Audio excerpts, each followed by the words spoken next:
ॐ विश्वानि देव सवितर्दुरितानि पराशुव यद्भद्रं तन्न आशुव।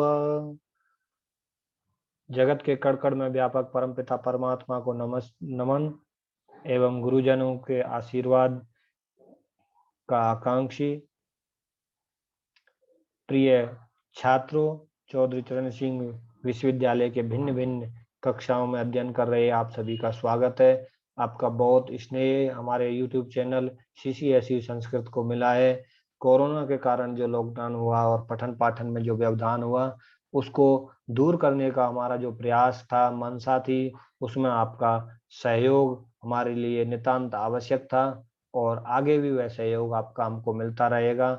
और आप लोग हमारे इस YouTube चैनल को जो स्नेह दे रहे हैं, आगे भी देते रहेंगे और अपने अन्य साथियों तक इसको पहुंचाने का काम करेंगे। आपको ले चलते हैं जो हम पढ़ रहे थे संधि प्रकरण के अंतर्गत अच संधि, और अच संधि में हमने पढ़ लिया था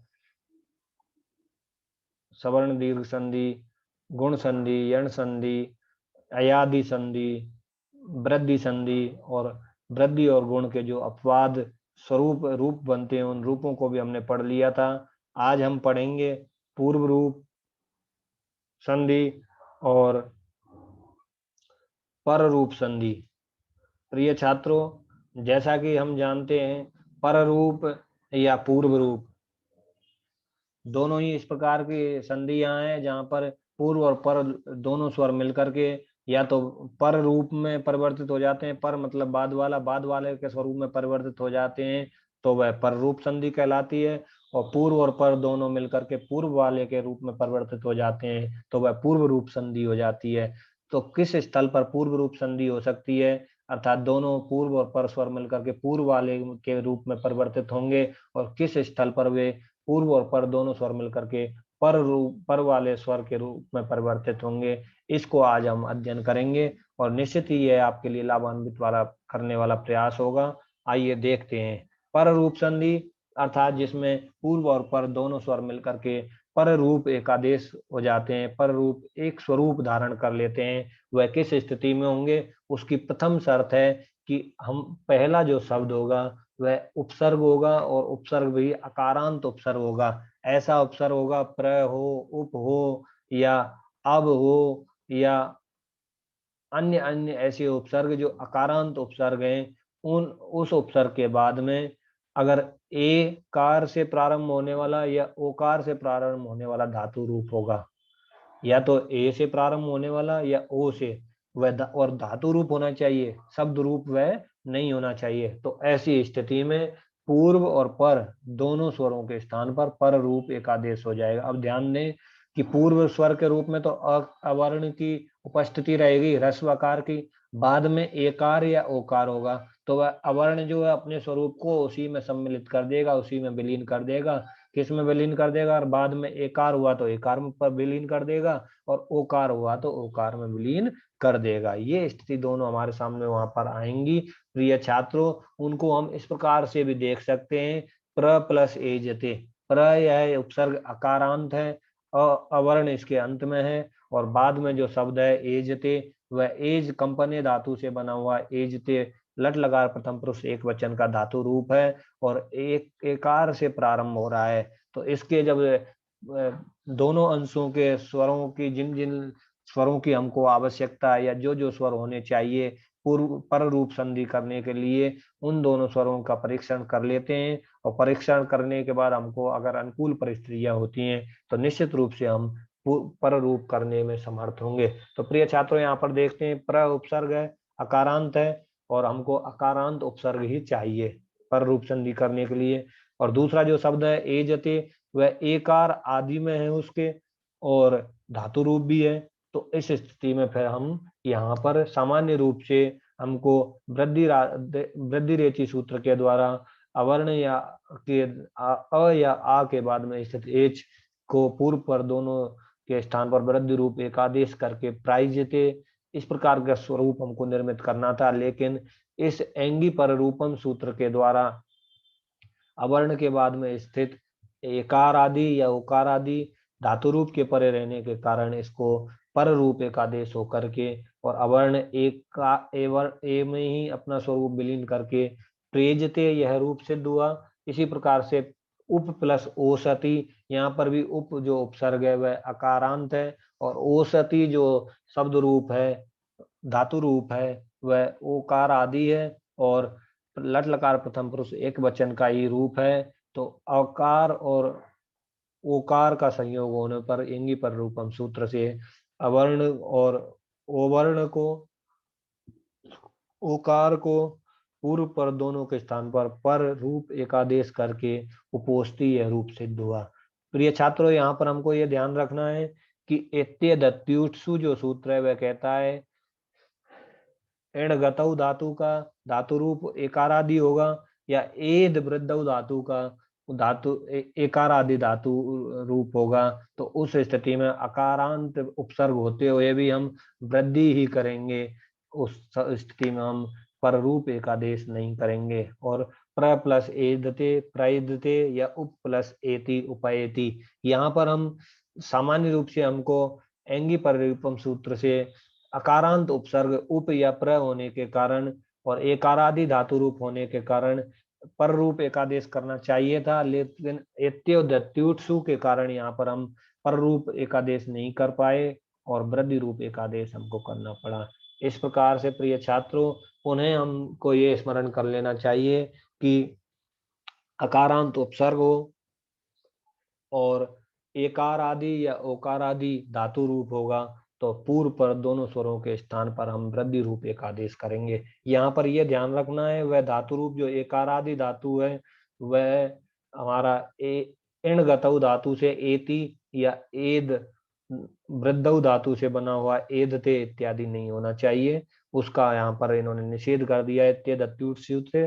और आगे इसको देख लेते हैं कि वासुप्यापिसले, आपिसल आचार्य के मत में अगर वह जो धातु रूप बाद में होगा वह नाम धातु होगा तो नाम धातु के होने पर हम पर रूप कार्य जो है उसको विकल्प से करेंगे और पर रूप कार्य अगर विकल्प से होगा तो उस स्थिति में एक स्थिति में वृद्धि रूप एकादेश हो जाएगा और दूसरी स्थिति में पर रूप एकादेश हो जाएगा।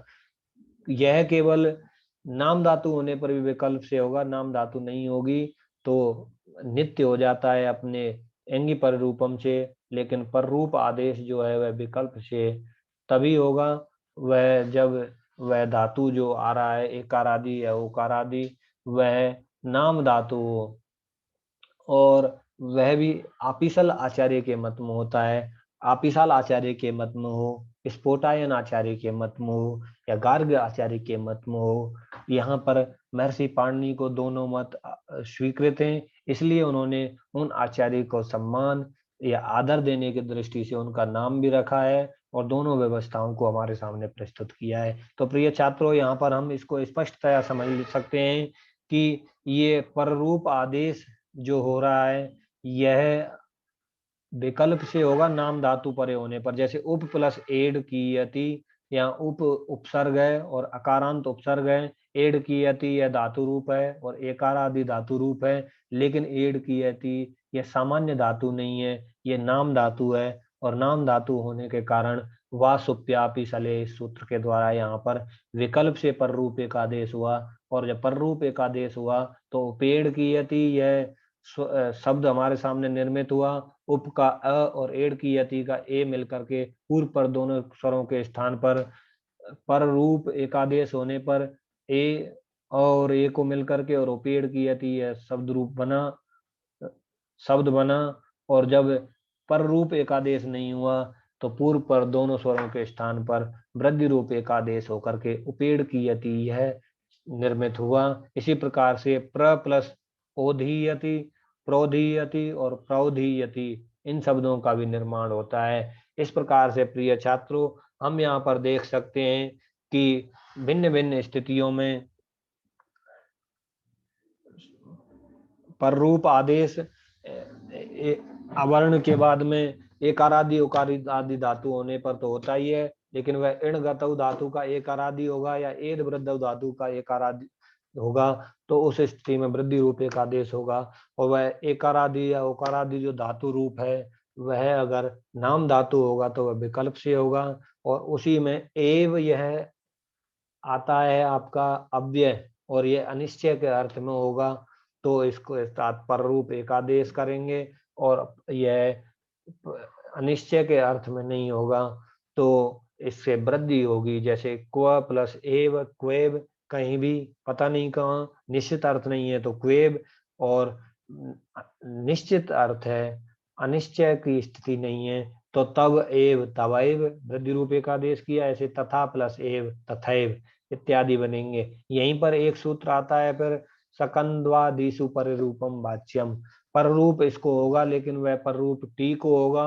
और टी किसे कहते हैं, अचो अंत्यादिति, अचो में अंतिम अच जिस वर्ण समुदाय के प्रारंभ में है उस वर्ण समुदाय को हम टी कहते हैं। जैसे जो भी शब्द है उस शब्द का अंतिम स्वर, चाहे उसके बाद में 5 व्यंजन हो या 4 व्यंजन हो या 3 व्यंजन हो या 2 व्यंजन हो या 1 व्यंजन हो या एक भी व्यंजन नहीं हो, अंतिम स्वर जहां पर हमको प्राप्त हो गया उसके बाद हम जितने भी वर्ण आए या ना आए तो वह खुद टी संज्ञक कहलाता है। और यहाँ पर सकंदवादी सुपर रूपम वाच्यम जो सूत्र है, ये वार्तिक है, यह गण आकृति गण है। इस प्रकार के जो शब्द हैं उनकी टी को पर रूप होता है। और पर रूप जब होगा तो टी मतलब अंतिम स्वर के बाद में जितना भी अवयव है या पार्ट है या हिस्सा है उसके स्थान पर उसको होगा पर रूप। जिस प्रकार से शक प्लस अंधु, यहाँ पर शक में जो अवर्तमान है और अंधु में जो अवर्तमान है, अ के बाद में अ होने पर अकार सवर्ण दीर्घ से सामान्य स्थिति में सवर्ण दीर्घ एकादेश होना चाहिए था, लेकिन सकंद्वादिषु पर रूपम वाच्यम से पूर्व अ और पर अ दोनों के स्थान पर रूप एकादेश हुआ। और वह पर रूप एकादेश भी उसकी टी के स्थान पर हुआ, अर्थात शक के अ और अंधु के अ और दोनों को मिलकर के अ, और इस प्रकार से सकंधु इस शब्द का निर्माण हुआ। आगे शब्द है हमारे पास पतंजलि, और पतंजलि शब्द को देखें तो इसका विग्रह होता है पतत अंजलि, अर्थात अंजलि से गिरा हुआ। पतत अंजलि इस शब्द को जब हम देखें तो इसका टी का निर्धारण करें तो अंतिम शब्द पूर्व अंश का अंतिम अक्षर है त और त के पूर्व में स्थित है अ। इस प्रकार अत यह अवयव इसका टी हुआ, और उस अत और अंजलि का अ ये दोनों मिलकर के पर रूप एक आदेश होकर के अ यह आदेश हुआ और पतंजलि इस शब्द का निर्माण हुआ।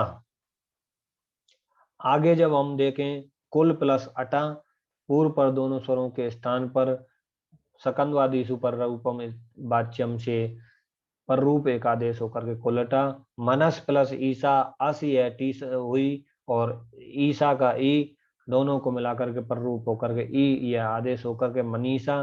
कर्क प्लस अंधु हल प्लस ईसा इन सभी में पर रूप एक आदेश होकर के सकंधु पतंजलि कुलटा मनीषा करकंदु हलीसा इत्यादि शब्दों का निर्माण हुआ यहाँ पर। और एंगी पर रूपम से हुए पर रूप में यह ध्यान रखना चाहिए कि एंगी पर रूपम से जो पर रूप होता है वह पूर्व पर दोनों स्वरों के स्थान पर होता है, और वहां पर पहला जो उपसर्ग है अकारांत उपसर्ग होना चाहिए, उसके बाद में एकार आदि या ओकार आदि धातु रूप होना चाहिए। लेकिन यहाँ पर आपका टी को पूर्व अंश का टी और बाद वाला जो भी स्वर है उन दोनों के स्थान पर पूर्व पर एक आदेश होता है।